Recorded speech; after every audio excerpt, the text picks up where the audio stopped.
Hello friends, आज हम लोग नए टॉपिक के ऊपर बात करेंगे। वो है cardiovascular system. Cardiovascular system basically क्या होता है, इसमें दो दो पार्ट्स होते हैं, हार्ट और ब्लड वेसल्स। अगर कार्डियो कार्डियो का मतलब ही होता है heart. Cardio that means heart और vascular that means vessels. Vessels कहने का मतलब ब्लड वेसल्स। ये दोनों सिस्टम मिलते हैं तब जाकर कार्डियोवैस्कुलर सिस्टम होता है, या फिर हम इसको बोलते हैं सर्कुलेटरी सिस्टम। क्योंकि जब हार्ट पंप करेगा तो उसके अंदर का जो भी ब्लड है वो सिस्टमिक सर्कुलेशन में जाएंगे by the blood vessels. Blood vessels के द्वारा ही हमारे टिश्यू तक पहुंचते हैं और वहां से अब कार्बन डाइऑक्साइड को रिसीव करते हैं थ्रू ब्लड। ब्लड के साथ वो कैरी कर कर हार्ट में आते हैं और हार्ट से फिर लंग्स में प्यूरिफिकेशन के लिए जाते हैं। तो ये प्रोसेस होता है, ये दोनों प्रोसेस में ही हार्ट और ब्लड वेसल्स का रोल होता है। तो यहाँ पर कार्डियोवैस्कुलर सिस्टम में है हार्ट एंड ब्लड वेसल्स। तब जाकर पूरे बॉडी में हमारी जितना भी ब्लड है वो सर्कुलेट होता है। Blood basically nutrient oxygen carry करती है। कुछ माइक्रोसाइट्स भी होते हैं जो हमें प्रोटेक्ट करते हैं, इम्यूनिटी देते हैं, वो भी ब्लड में ही सर्कुलेट करते हैं और वो ब्लड वेसल्स के द्वारा ही सेल तक, टिश्यू तक पहुंचते हैं। नेक्स्ट है हार्ट। हम लोग हार्ट के बारे में जानेंगे। नेक्स्ट टॉपिक में हम लोग ब्लड वेसल्स के बारे में, फिलहाल हम लोग हार्ट के बारे में जाने। हार्ट क्या है? तो हार्ट क्या है? एक मस्कुलर ऑर्गन है। ये मसल्स का बना होता है और इसका फंक्शन है पंप। पंप करना। क्या पंप करेगा? ब्लड को पंप करता है थ्रू आउट द बॉडी। हमारे पूरे बॉडी में जब हार्ट कॉन्ट्रैक्ट होता है तो कॉन्ट्रैक्ट होने के बाद जो उसका ब्लड होता है, हार्ट के अंदर में जो ब्लड भरा हुआ होता है वो पूरे बॉडी में सर्कुलेट होती है। हार्ट सिचुएटेड होता है टू लंग्स के बीच में। दो लंग्स होते हैं हमारे। ये बेसिकली थोरेसिक कैविटी में होता है। थोरेसिक कैविटी हमारा चेस्ट वाला रीजन में है और डायफ्राम मसल्स है जो लंग्स के साथ अटैच्ड होता है। और हार्ट जो है वो दो लंग्स के बीच में होता है और उस जगह को हम लोग बोलते हैं मीडियस्टाइनम। मेडिस्टाइनल रीजन में रहता है हार्ट हमारा और दो लंग्स के बीच में, लेफ्ट लंग और राइट लंग। लेफ्ट लंग के बगल में रहता है हमारा heart. Heart is made up of atria और वेंट्रिकल। ये क्या होता है? हार्ट का जो फॉर्मेशन होता है, बेसिकली हार्ट के अंदर में 4 चेंबर होते हैं। ये इमेजिनरी डायग्राम है जो मैं आपको बता रहा हूं। इसमें दो ऊपर चेंबर है, दो नीचे चेंबर है। तो क्या होता है, ये इसको बोलते हैं right atrium, left atrium, right ventricle और लेफ्ट वेंट्रिकल। तो दो एट्रिया होते हैं और दो वेंट्रिकल होते हैं हार्ट के अंदर में, और इसी से बना हुआ है हमारा पूरा हार्ट। और हार्ट काम क्या करता है? कॉन्ट्रैक्शन। और ये कॉन्ट्रैक्शन तब पॉसिबल है जब मसल्स होते हैं, जो मायोकार्डियम होते हैं, जो मसल्स होते हैं हार्ट के, वो क्या करते हैं? पंप करते हैं। तो पंप करने के बाद इसके अंदर का जो भी ब्लड है, राइट एट्रियम का ब्लड राइट वेंट्रिकल में, लेफ्ट एट्रियम का ब्लड लेफ्ट वेंट्रिकल में, और लेफ्ट वेंट्रिकल का ब्लड पूरे सिस्टमिक सर्कुलेशन में, और राइट वेंट्रिकल का ब्लड लंग्स तक जाते हैं। इसके दो ब्रांचेज होते हैं, pulmonary artery, right pulmonary artery और लेफ्ट पल्मोनरी आर्टरी। उसके थ्रू ब्लड प्यूरिफिकेशन के लिए लंग्स में जाते हैं।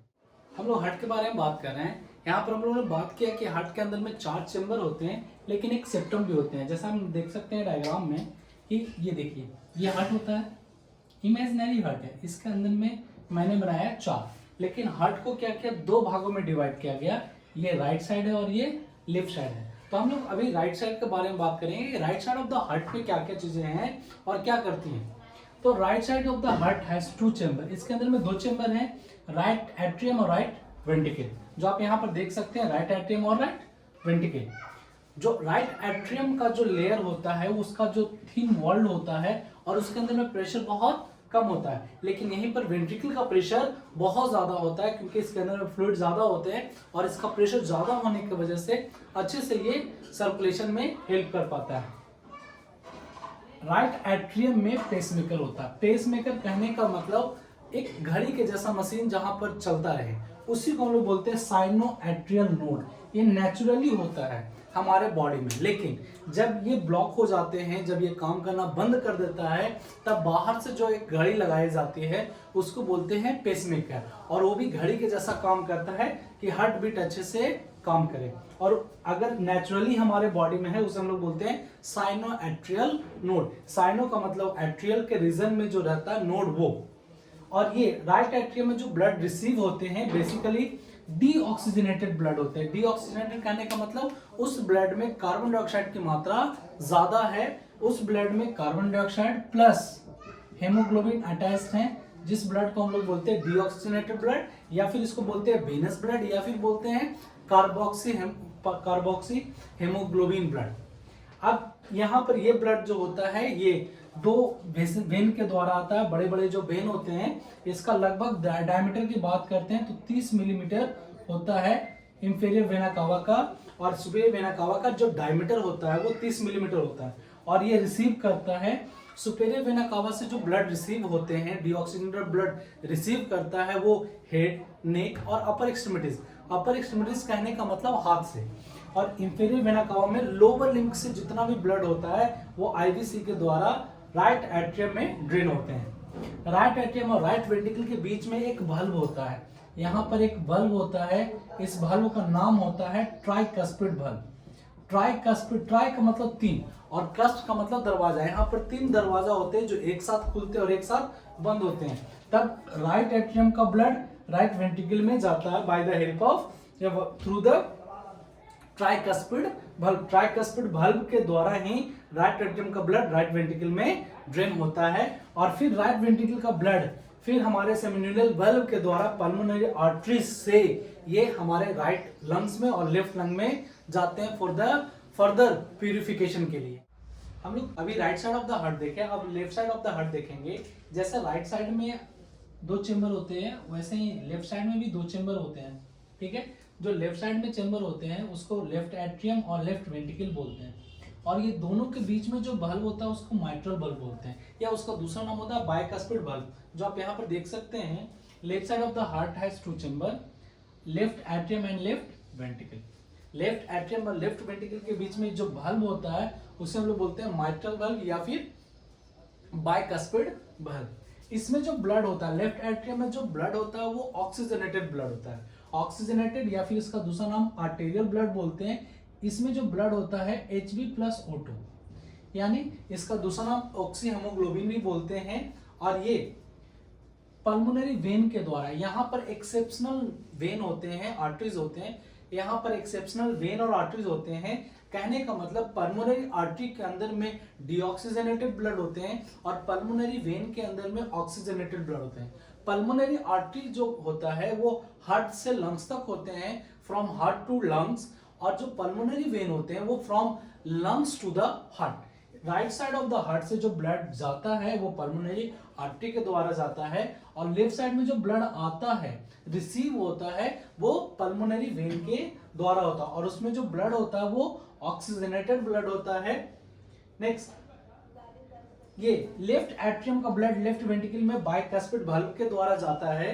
देखिए, blood from left atrium enters the left ventricle through the mitral valve, या फिर इसका दूसरा नाम होता है बाइकस्पिड वाल्व। बाइकस्पिड वाल्व के द्वारा लेफ्ट एट्रियम से ब्लड लेफ्ट वेंट्रिकल में जाता है। और इसका लेफ्ट एट्रियम का जो वॉल होता है, जो थिन वॉल होता है, और इसके अंदर में प्रेशर बहुत ज्यादा नहीं होता, लो प्रेशर होता है। लेकिन लेफ्ट वेंट्रिकल के अंदर में प्रेशर बहुत ज्यादा होता है, और इसका जो वॉल होता है वो भी स्ट्रांग होता है, थिक होता है। और ये क्या करता है, जब ये इसमें से सर्कुलेशन होता है तो यहाँ से आयोटा निकलती है हमारे पूरे बॉडी में जाने के लिए।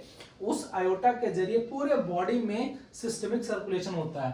Pump arterial blood through different part of the body through systemic aorta। Iota के जरिए हमारे पूरे बॉडी में, जैसे हार्ट से निकला iota, iota arch of iota, फिर नीचे हुआ डिसेंडिंग आयोटा, फिर थोरेसिक आयोटा, फिर एब्डोमिनल आयोटा, फिर वहां से भी ब्रांचेस बढ़ते चले जाते हैं। पूरे बॉडी में सर्कुलेशन का काम करता है हमारा सिस्टेमिक आयोटा।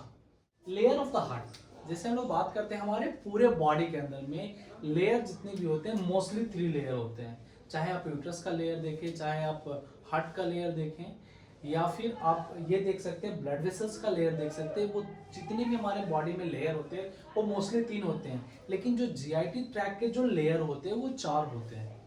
डिफरेंस यहीं पर है। लेकिन हम लोग देखेंगे जो लेयर है, आउटर लेयर उसको पेरिकार्डियम बोलते हैं, मिडिल लेयर को मायोकार्डियम, और endocardium is the inner layer. इसमें जो पेरिकार्डियम होता है इसको कवरिंग भी बोलते हैं। ये क्या करता है, हार्ट को कवर करके भी रखता है, इसीलिए covering of the heart is pericardium.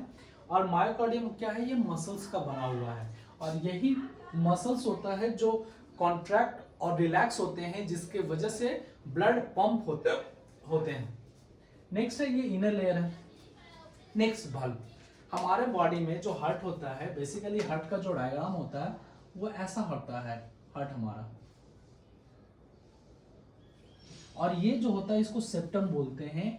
और ये जो valve बनता है ये राइट साइड है और ये लेफ्ट साइड है। इसको right atrium, right ventricle, left atrium, left ventricle. Heart को हम दो तरह से डिवाइड करते हैं, हॉरिजेंटली डिवाइड करते हैं और वर्टिकली डिवाइड करते हैं। जब वर्टिकली डिवाइड करते हैं तो हार्ट दो साइड में हो जाता है, राइट साइड और लेफ्ट साइड में। लेकिन जब हॉरिजेंटली डिवाइड करते हैं तो एट्रियम और वेंट्रिकल में चेंज हो जाते हैं। Atrium that means upper part और ventricle that means lower part of the heart. लेकिन हार्ट को अगर हम राइट साइड और लेफ्ट साइड में करते हैं तो राइट साइड और लेफ्ट साइड, तो राइट साइड में जो ब्लड होता है वो डीऑक्सीजनेटेड ब्लड होता है और लेफ्ट साइड में जो हार्ट होता है वो ऑक्सीजनेटेड ब्लड होता है। लेकिन यहाँ पर जो भाल्व होते हैं, हार्ट के अंदर में जो भाल्व होते हैं वो चार भाल्व होते हैं।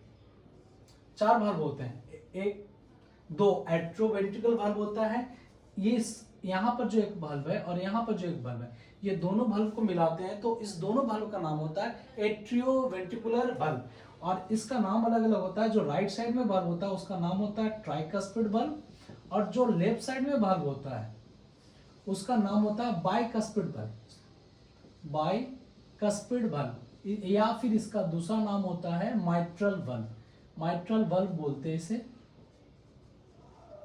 और दो जो भाल्व होते हैं वो सेमिन्यूनल भाल्व होते हैं। बेसिकली यहां से जो ब्लड निकलता है ये ऐसे होता है, यानी इसके दो ब्रांचेज होते हैं, राइट लंग में चले जाते हैं और लेफ्ट लंग में चले जाते हैं। तो यहां पर से जो ब्लड जाता है इसको बोलते हैं पल्मोनरी आर्टरी। Pulmonary artery. यहाँ पर एक्सेप्शन होता है, मैंने पहले ही बताया है, फिर से अब बता रहा हूं आपको कि यहाँ पर जो होते हैं पल्मोनरी आर्टरी होते हैं, जो आपको जो ब्लड होता है, जो डीऑक्सीजनेटेड ब्लड होता है उसको लंग तक पहुंचाने का काम करते हैं। और लेफ्ट वेंट्रिकल के अंदर में क्या होता है, सिस्टेमिक आयोटा होता है, इसको आयोटा बोलते हैं। आयोटा ये वेंट्रिकल होता है, ये दोनों वेंट्रिकल को सेमिन्यूनल भाल्व बोलते हैं, जहां से ब्लड पंप होकर एक लंग्स में चला जाता है, दूसरा सिस्टेमिक सर्कुलेशन में चला जाता है। और यहीं पर आपके जो मैंने आपको बताया था एसे नोड, इस जगह पर एक ऐसे नोड होता है जिसको हम लोग बोलते हैं साइनो एट्रियल नोड। यही नोड क्या करता है, करंट का फ्लो करता है, इलेक्ट्रिक इंपल्स जनरेट करता है जो पूरे हार्ट को पंप करता है। और पंप करने के बाद उसके अंदर का जो भी ब्लड है वो पूरे सिस्टमिक सर्कुलेशन में चला जाता है। नेक्स्ट वीडियो में हम लोग ब्लड वेसल्स के बारे में बात करेंगे कि ब्लड वेसल्स क्या होते हैं, कितने होते हैं, उसका डायमीटर क्या होता है। और अभी तक ये आप हार्ट पढ़िए, फिर हम नेक्स्ट वीडियो में बात करेंगे।